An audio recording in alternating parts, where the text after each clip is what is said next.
Hello, hello, and welcome to Notary Life with Kimmy. Well, hey guys, I am here with a tip for you.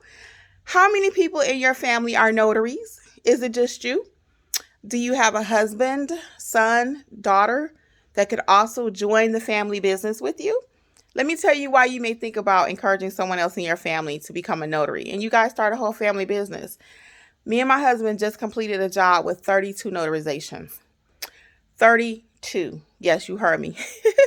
I asked my client, actually, I said 32. I wanted to confirm because on the telephone sometimes you can't hear as well, right? So I said, you got 32 documents and each one need to be notarized. He was like, yeah, they were pulling permits for a subdivision and each one need to be notarized. So my point today is my husband took half of them and notarized. I took half and notarized it. So we got that thing done in no time at all.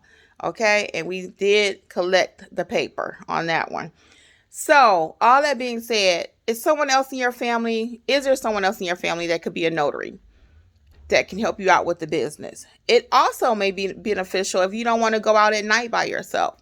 If you have a large job like we just completed, it's a lot of reasons why you would want to have somebody else in the family business with you.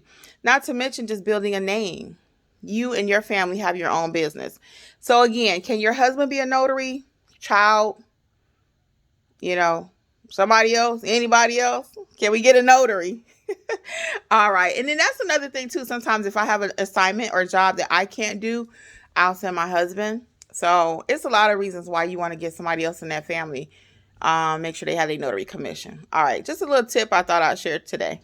Bye guys. Until next time.